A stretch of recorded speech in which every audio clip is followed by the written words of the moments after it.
Hey, welcome everybody back to episode 6 of the Padernacht Podcast. And today we're going to do a live coaching call. As you all know, I've talked about on prior episodes that I am a productivity coach at Keller Williams. And today I am going to just show you kind of what that entails. So I'm just going to get started. This is not necessarily going to be the standard format, but we're just going to get started. So, okay, you there? Yes. Okay. Good morning or good afternoon, actually. Good afternoon. Okay. So, I saw you in the office this week. How was your experience there in the boot camp? So far it's good. I ended up closing my first rental Nice. When did you do that? yesterday. Wow. Good for you. Good for you. You guys signed the lease and you got paid? I signed the lease and they're processing the payment part. Wonderful. Was it a cash tenant or was it a program? Program. Nice. Okay, cool. Well, congratulations. How long have you been licensed? Thank you very much. I've been licensed since October 2024. All right. And if I remember correctly, you had mentioned that your plan is to become be a full-time agent, right? Not a dual agent? Yes. Okay. All right. Well, how did you get the lead? Let's start with that. Like the tenant who did you represent the tenant or did you represent the owner? I represented the tenant. Okay. And how did you get that lead? They called into the office and then our front desk person forwarded me their information. Optime. Yep. Optime. Good. Well, that's good. You're plugging into the systems that we have there. That's good. That's good. Some of those calls that come in are going to be for people looking to buy or sell a house. So make sure you stick with the Optime. Yes, I definitely am. It's working. Why break something that's working? How did you find the apartment? So I searched on the MLS, and there they had based on the tenant's criteria, and then I started making calls to the agents, seeing if they consider programs, and if they consider my client's program. That's tenant's great. program. That's great. So again, using the tools that you have. Okay, cool. So well, congratulations. There's people who are licensed Thank for you. a year that don't close something. So you see how just like showing up just allows you to have the opportunities. Yes, absolutely. All right. So what is it that you what is your impression of what coaching is and what the program is about? And what are you looking to get from it? So coaching to me is basically providing guidance on how uh home sales or whatever goals that I have and how you can help me achieve them. Yeah. So, I mean, that's an integral part of it. So coaching, essentially what this program is all about is it's exactly like it sounds, right? Productivity coaching. It's getting you into productivity as fast as possible. So what that entails is it entails starting with a business plan, right? So we'll sit down and we'll go through your business plan. We're going to set some goals. And then I'm going to give you, practical and tactical advice for you to be able to use in your business on a daily basis. And the final aspect of it, which I think is the most important, is the accountability aspect. So we'll meet either, weekly or bi-weekly, whether it's in person or on Zoom or at the very least a phone call. And, I'm there to kind of hold you accountable. So if you say like, you know what, I'm going to set a goal to sell a house a month in my first year. We're going to work backwards and we're going to use different models that Keller Williams teaches us. There's the economic model, which is probably, listen, they're all very important, but the economic model will break down for you how many deals you need to make to be able to hit your goals. So the accountability aspect is the most important. So what I urge you to do is just stay plugged in. Right? Like, I've seen you in the office the past couple of weeks. Obviously this is the first time that we're really spending, a long time together, kind of going through your business, but just stay plugged in, right? Like if you're in the program, then you have the ability to meet with me at the very least bi-weekly. And if you have any questions, anything that you need in the meantime, like feel free to shoot me a text message, give me a call, like, hey, Steve, I got this client. They're asking me this question. I don't know what to do with it. And then, I'll get back to you, usually within the hour. How's that sound? All right, that sounds good. That sounds good. Okay. So have you, so let's do a little bit of goal setting right now. So do you know what your goal is, or like let's start with this. How much money would you like to make in your first 12 months in the business? In terms of commission or like in gross sales? I would say commission. Yeah. GCI commission. How much money do you want to put in your pocket? 100K or more. Wonderful. Okay, cool. So, and I'm glad you used that number, because that number allows you, if you can gross $100,000 in commissions, you will be what's considered a capper. You know what a capper is? No. So a capper is somebody who reaches their cap. Are you familiar with the cap in the office?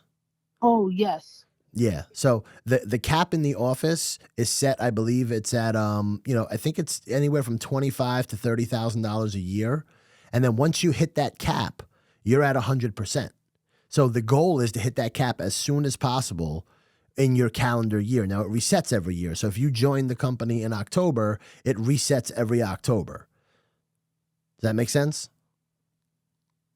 Yes, that makes sense. Yeah. So by you setting a goal of $100,000, if I believe you're probably going to be on a 70-30 split, which means that you keep 70% of your commissions up until your cap number, which I believe should probably be $25,000 or $27,000 a year. So $100,000, and you're giving 30% to them. That basically puts you at 100K. Now, the question is, do you know how many houses you need to sell to make $100,000? No. Okay, so do you know the average price of a home in the Bronx? I believe when we last spoke, it was about 650K. Yeah, I like to use round numbers. So yeah, I'd say anywhere from $500,000 to $600,000 is your average price point. So let's just use round numbers of 600,000. Your average commission is probably going to be about 2%. Depending on whether you're representing the buyer, the seller, whatever the case may be. So if you have a $600,000 transaction and you're making, 2%, that's $12,000 a transaction. So it's very simple for you to sit here and say, okay, if I sell one house per month, that's 12 houses at $12,000 a house. That makes sense? Yes. Good. So that puts you, I believe, if my multiplication is correct, is $144,000 as gross commissions prior to you giving any sort of company dollar back to Keller Williams. So that's going to put you just over, $100,000. That's a house a month. You think you could sell a house a month? Yes. Good. Okay. Remember, we went through the calculator process, right? And we talked about how much money is actually out there to be made. So it's really just about you putting in the work. So my next question would be, what are you willing to sacrifice to make that $100,000? Like what's so important about the $100,000? Like why is that the number? It'll definitely help me towards paying off some debt, as well as starting to get the down payment for my own house. Wonderful. Okay. And what is so important about paying off the debt and buying a house? Like, who is that going to impact besides you? My family as well. Gotcha. Do you have, when you say family, brothers, sisters, kids, husband, wife, maybe? I don't know. Who is it? So my parents and my little sister. Wonderful. Okay, cool. So here's what I want you to do. Every time you're sitting there and you're doubting yourself and you're wondering, like, should I make these calls, or what is this seller going to think of me? What is this buyer going to think of me? Or what if I mess up? You got to make sure you put your, a mental picture of your parents and your sister in your brain. And you got to understand that your want or your motivation has to be for them, not necessarily for you. because you're doing this not necessarily for yourself, but you're doing this for your family. And at the end of the day, right, like for somebody to make $100,000, if they were, working as let's just say a police officer or a fireman or possibly maybe a construction worker, like those are all extremely honorable trades, and I have utmost respect for them, but they have to put in, 30, 40, 50 hours a week to make that much money. You have the ability through sales and through real estate to make that much money and not have to not have to risk your life, first of all, right? Not have to run into burning buildings and not have to break your back, doing construction work. So you have that ability. Your biggest obstacle is going to be that moment that you pick up the phone, right? So would you say that you're a very introverted person or extroverted? I would say I'm more. I would say I'm more introverted. Intro or extro? Intro. Introverted. Okay, cool. All right. Well, I'll tell you what, there's an expression that a closed mouth doesn't get fed. So you have to kind of try to break out of that shell. I heard that before. Yeah. And understand that the new version of yourself is going to cost you the old version of yourself. So if the old version of yourself was an introverted person, you have to flip a switch almost in your brain and become a new version of yourself, which is a little bit more extroverted. And I'm not saying that you now have to go and, grab a megaphone and stand on the corner, but you have to just learn how to come out of your shell in certain situations. So if you're okay with that, then we can kind of get started on figuring out like what a business plan would look for you. Does that sound good? Oh, yes. All right. So we're going to kind of break down just a little bit today, right? And there's 3 main aspects of your business, right? You've got listings, leads, and leverage. Have you heard those 3 before? The 3 L's? Yeah. No, but well, I've heard the words before, but not in this manner. Okay. So do you know what it means when I say that you want to get listings? Do you know what I mean when I'm saying that? Yes. Okay. Tell me what you think that means. So you're saying that listings are when you talk with a potential seller that wants to sell their home and then they hire you to do that. That is absolutely correct. When somebody hires you to find them a buyer for their home and you get them to sign an exclusive agreement, that is considered a listing. So the name of the game is listings. You want to just get as many listings as you possibly can. You should set yourself a goal of going on 2 listing appointments per week because you'll probably end up getting 1. And if you can get 1 listing appointment a week, you'll end up with 52 listings at the end of the year. If you get 52 listings, you're going to take that number that you said before, that $100,000, and you're going to multiply it by 3 or 4. That's how much money you're going to make. So the name of the game is listings, right? So that's why it's so important to include that in your business plan. So the first thing we're going to talk about is listings. So listings is number 1, and you're going to come up with 3 or 4 strategies on how you're going to get listings. So can you give me an example of a strategy that you may have tried or heard of to get some listings? Yes. So cold calling, different lists. And when you skip trace them and you find their phone, the seller's phone numbers. I've also heard of paid ads. I haven't tried this one. And funnels with the funnels attached. So they see your video, they click it, and then they go through the funnel process. And then another one is mailers / door knocking.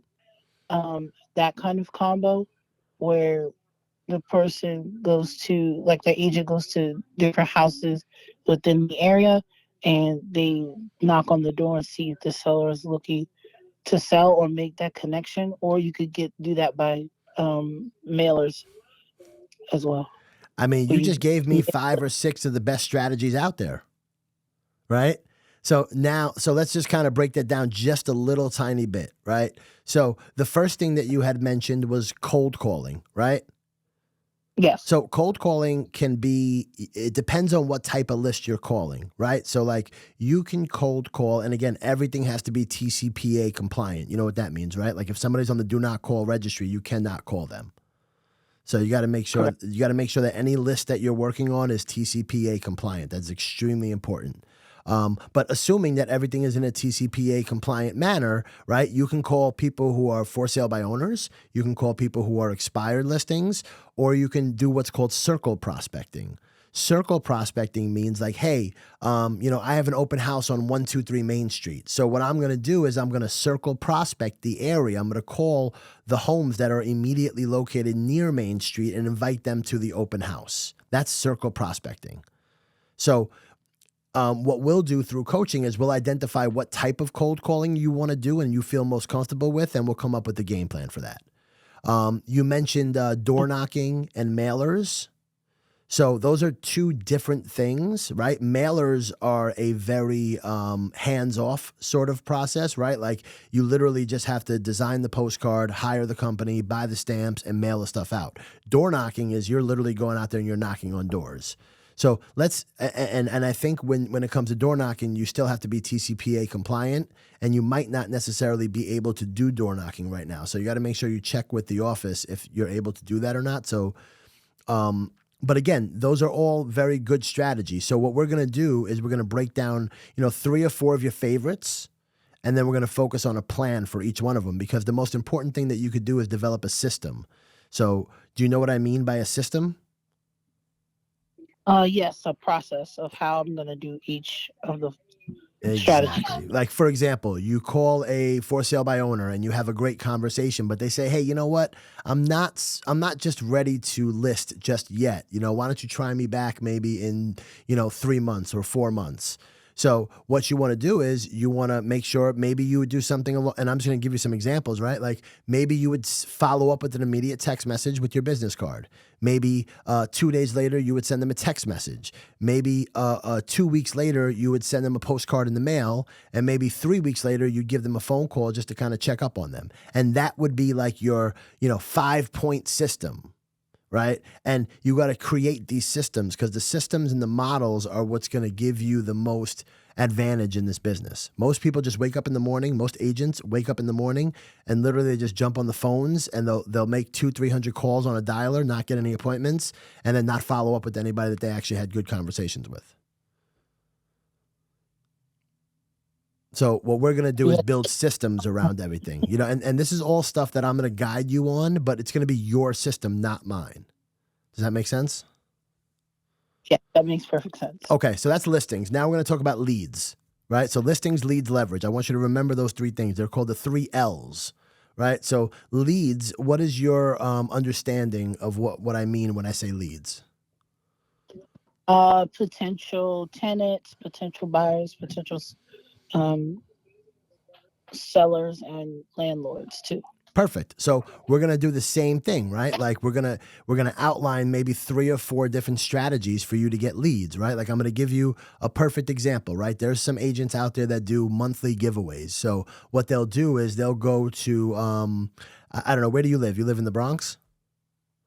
No, I live in Mount Vernon. Mount Vernon. Okay. So you'd find a local restaurant maybe that you like, a local Italian restaurant, Chinese restaurant, something that's pretty popular in the community.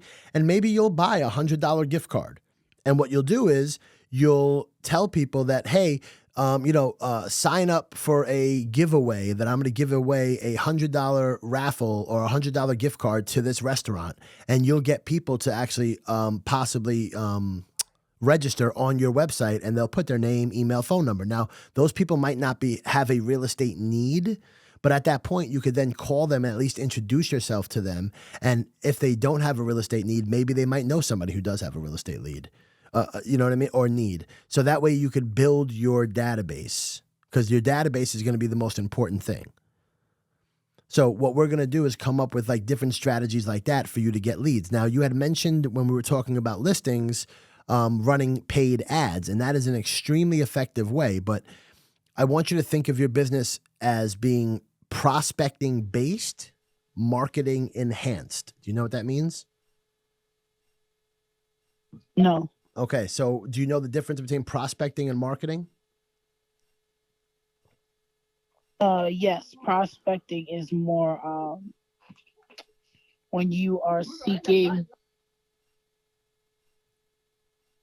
Prospecting is more on the side where you are meeting people face to face at like events and stuff like that, or um, for example, door knocking, and then the And then marketing. What is your the what about marketing is marketing? more social media and stuff like that. So you are heading in the right direction. If we were on a boat, you'd be heading towards the island.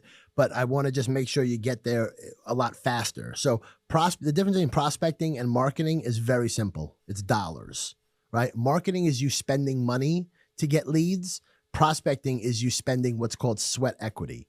So it's if sitting there making 300 phone calls yourself and that taking 3 or 4 hours of your time is much different than hiring somebody to make 300 or 400 phone calls. Or it's much different than putting an ad up and putting $400 or $200 behind an ad where people are going to click. You see the difference?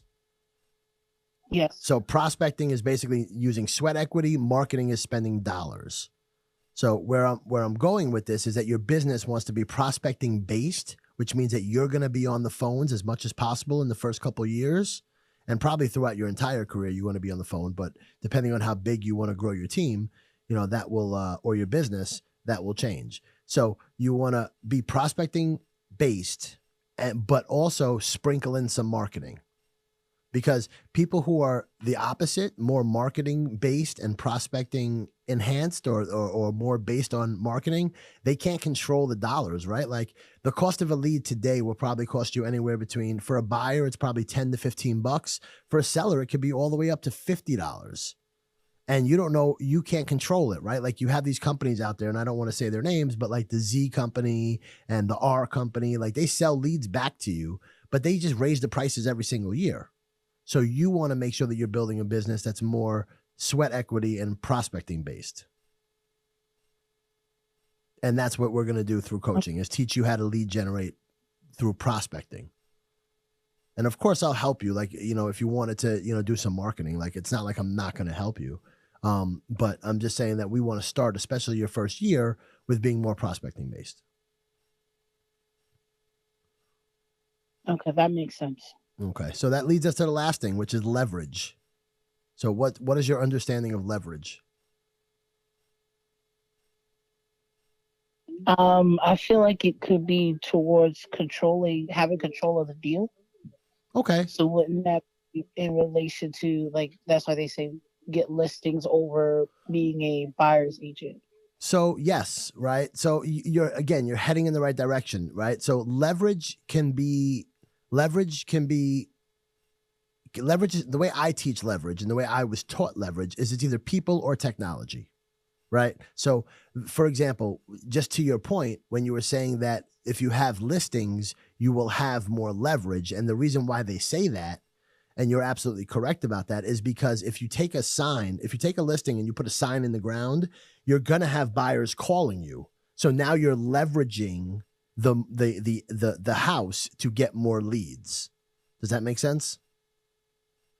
Yes. Yeah. So when we talk about leverage, as it shows up in your business plan, right? What we're talking about is different people and or technology that will help you move your business forward. So I'm only going to touch on one today, which is KW Command. Right. Well, actually, no, I'll touch on two. You just closed a deal yesterday, right? And where did you get the apartment again? From the buyer calling in. I mean, the tenant calling in. Yeah, but where did you get the apartment from? Not the client. Where did you get the apartment from? Oh, the apartment. Oh, MLS. So you leveraged the MLS to find a way to close the deal. You see how that works? Mm-hmm. You leverage the technology of the MLS. So the idea of leverage, when we talk about it and the way it's going to show up on your business plan, is we're going to talk about different ways that you could leverage the MLS. Maybe you could leverage Command, and maybe you could leverage people, right? Like you were able to leverage the op time in the office to be able to get a deal done, right? That's leverage right there in itself. So people or technology, I just want you to think about that when it comes to leverage. Okay. Okay. So the business plan is going to look like this. It's going to be 1 goal, 3 priorities, and 5 strategies. So it's going to be called a 1-3-5. It's also known as a GPS. And what we're going to do is we're going to put your 1 goal at the top, which is to make that $100,000, or we could put, 12 houses up there. And then we're going to have the 3 priorities, which are the listings, leads, leverage. And then under each priority, we're going to have, anywhere from 3 to 5 strategies on how you're going to accomplish that goal. How does that sound? That sounds great. Okay. So the only question I have for you is, are you ready to get started with coaching? Yes. Wonderful. Okay. So what I'm going to do is, I'm going to send you over the agreement. I'll send it over to you by Monday morning. When are you back in the office this week?